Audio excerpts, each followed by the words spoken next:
was Patrice Lumumba in June 1960, the premier of the new Congo Republic, waiting with President Kasa-Vubu to greet King Baudouin of Belgium as the king arrived for the ceremonies that would mark Congolese independence.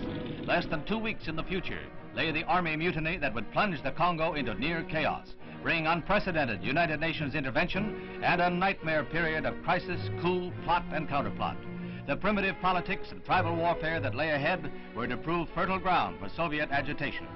Antoine Gizenga, shown with Lumumba at the UN, is now recognized by the Red Bloc as his political heir. Lumumba's stormy career was checked by Colonel Joseph Mobutu, army strongman, whose forces seized Lumumba at the beginning of December. Public abuse of the controversial figure was followed by his close confinement in Katanga province. As Lumumba's followers raised the threat of civil war, the news came that he had been slain.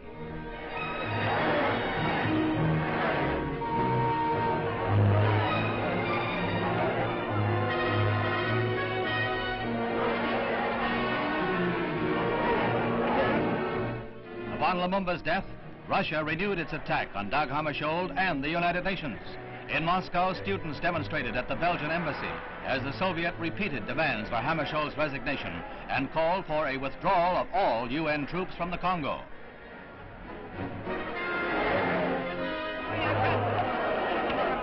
The red demands were echoed outside the United Nations building by pickets as the Security Council met.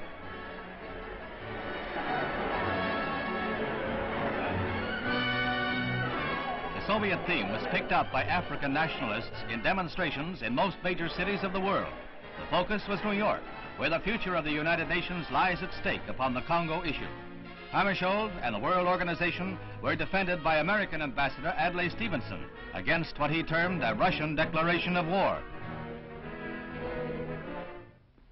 We believe that the only way to keep the Cold War out of the Congo is to keep the United Nations in the Congo.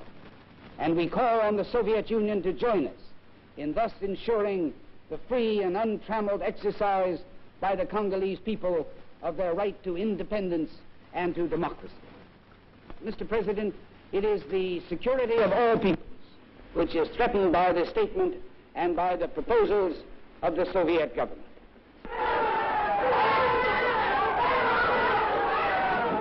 The speech is interrupted by a well-organized demonstration in the gallery.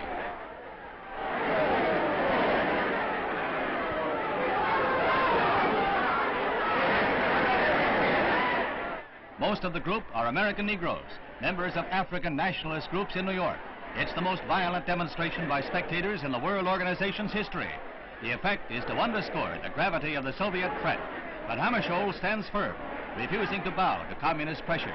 His contention that disaster would result if UN troops leave the Congo is backed both by President Kennedy and by India's neutralist Prime Minister Nehru.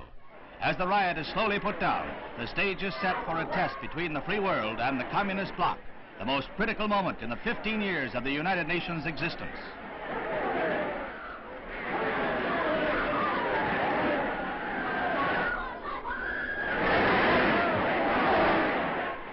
Stevenson's first address in the United Nations, originally planned otherwise, is diverted to defense of the organization itself, now under its heaviest attack.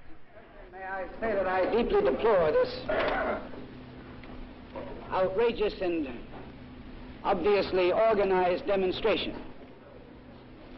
To the extent that Americans may have been involved, I apologize on behalf of my government to the members of the Security Council.